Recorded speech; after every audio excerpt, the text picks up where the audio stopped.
Hey, what's going on, you guys? This is Madam, and I'm coming back to you once again. This time, I'm going to go over to the crime section in Radar Online, and this is about, I will refer to him as Jeffrey, because when you say his whole name together, YouTube just want to be acting crazy, so I'm not taking no type of chances. Apparently, Jeffrey's hidden Sidle note reveals revealed by his former cellmate, who claims the Peter offered him cash to delete him and bash his bunk during failed, you know, uh, hanging attempt. Okay. I will list the article writer and all of the details in the description, as I always do. So we won't get into this because, what? It says Jeffrey's hidden Sidle note has been revealed by his former cellmate. Radar Online can reveal Nicholas Tardileone claimed while he was bunkmates with the notorious predator, he offered him cash to delete him before he was found unalived in his cell in 2019. Before Epstein's death in August of 2019, an ex-Westchester cop and convicted unaliver uh, Tarleton, I apologize for butchering that, I know I did that, was his bunkmate at the Metropolitan Correctional Center in New York. In an interview with the White Inhabit, Tartaglione revealed details about the chilling Sidle note left behind by Jeffrey. Jeffrey tried, deleting himself when he was in the cell with me. I woke up and I brought him back with CPR. And to prove this point, Jeffrey wrote a Sidle note, he claimed. Tartaglione further explained how at the time the judge handling his own legal case ordered an attorney to bring in the Sidle note that Jeffrey allegedly wrote and handed over to the court. Okay. According to Tartaglione, the note allegedly said something along the lines of FBI looked into me for months and found nothing. What do you want me to do? Cry about it? The note also said time to say goodbye. Tartaglione, I know I keep butchering his name, but please forgive me, explained how his lawyer wanted to clarify Jeffrey did in fact write the letter and even brought in handwriting experts to look at the letter because the notorious predator stuck it in his cellmate's book. He also explained how the first Sidle note was very similar to the other Sidle note allegedly found the second time.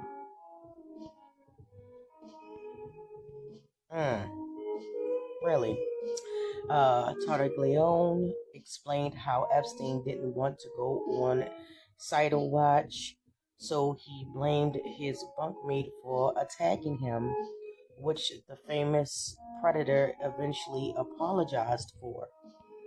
In the interview, Tartaglione claimed Epstein desperately wanted to leave and offered him money to delete him, which he declined to do because he wanted no involvement.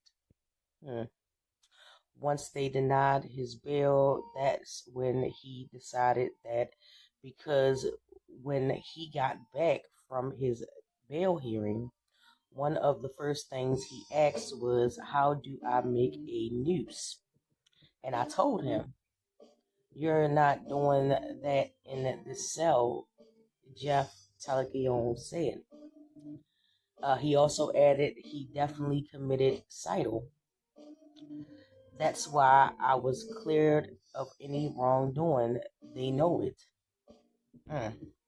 Recently, it was reported that Donald Trump, Justice Department, and FBI teamed up to claim Jeffrey wasn't deleted in a cover-up after concluding a joint probe, which was obtained by Axios. During the investigation, footage was examined of Epstein's cell between 10:40 p.m. on August 9th, 2019, to 6:30 a.m. the next morning when he was found deceased. The memo stated the FBI enhanced the relevant footage by increasing its contrast, balancing in color, and improving its sharpness for greater clarity and viewability. The footage supports the medical examiner's conclusion that Epstein did commit suicide. Back in May, FBI Deputy Director Dan Bongino claimed a video was going to finally be released to shut down the ongoing conspiracy theories about if Epstein was deleted or suicidal.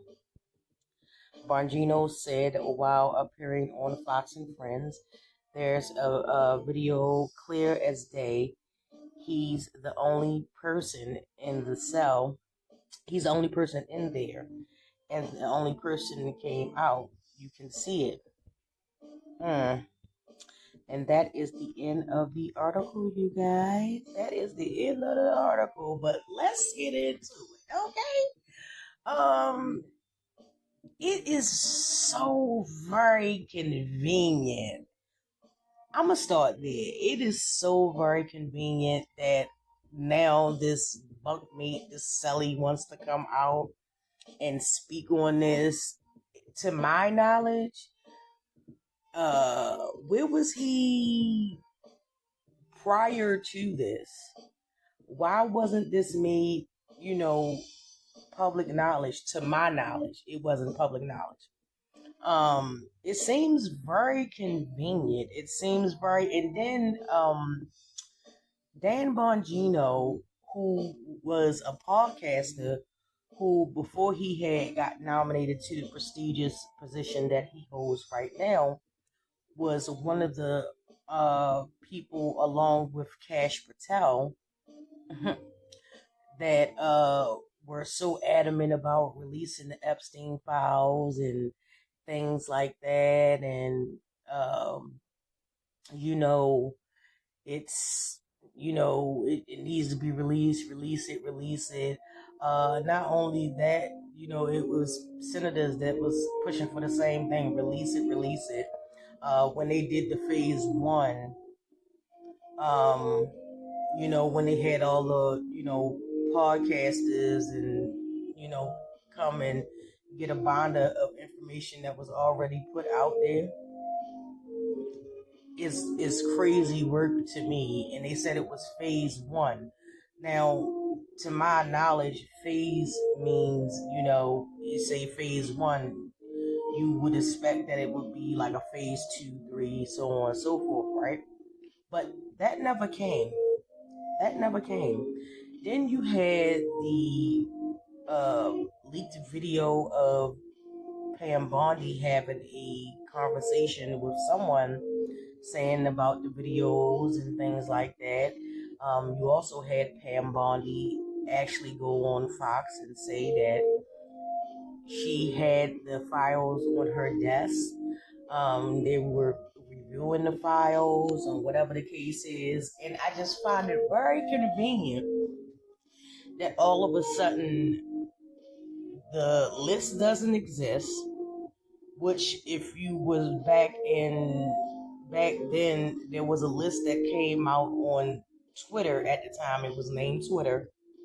It was a list that came out that was unredacted that had quite a few people's names on there. And then there was also a list that came out that was redacted as well. And this was, after I'm assuming the company change or whatever the case is. I don't know. All of this is speculation, so please take this with a grain of salt. But these are some of the things that I've noticed. Now all of a sudden the heat is coming down on Pam Bondi because people felt like they lied and stuff like that. But where's, like we need to really, say something about Bongino and Cash Patel as well. And how they were so gun-ho when they were just, mere meager regular folk with a little podcast, pushing for the Epstein files, only for them to be conveniently elevated. Uh, you know, whether it was because and this is speculation. Whether it was because of the numbers and the traction that it was pulling in before they got their positions about the Epstein files and things like that, because like they were like bloodhounds about the Epstein. Like clearly I remember they were like bloodhounds about, releasing the files and seeing everything that was in it and things like that. But apparently the administration, I'm assuming, is taking the approach that Trump was never involved, even though they were friends, even though leaked audio came out when he was actually talking about him and Donald Trump's relationship, even though it's countless of videos and pictures of them together and at different social gatherings, functions, and things like that. And also back then, when it came out on Twitter, clearly somebody's name was on a sheet. I'll say that, a sheet. But I mean, hey, who knows? Like I said, this is speculation. Please take this with a grain of salt. But I mean, if you can remember back, which technically wasn't that long ago. Yeah, okay. But hey, what do I know? I'm just trying to figure it out, just like everybody else, right? And for his celly, for him to come out and speak about it, I would just like to know his reasoning for him not speaking about it earlier. And if he did speak about it before, why wasn't it publicized at the time, or anything like that? I didn't even know that it was a second suicide note. I find it kind of odd. I'm not saying that it's not impossible, but I find it odd that a person that wanted to, delete themselves would write multiple notes. The first note was tucked in the Celly's book, the Cellmate's book. I'm assuming that's what was stated in this article. So what would be the need to write a second one?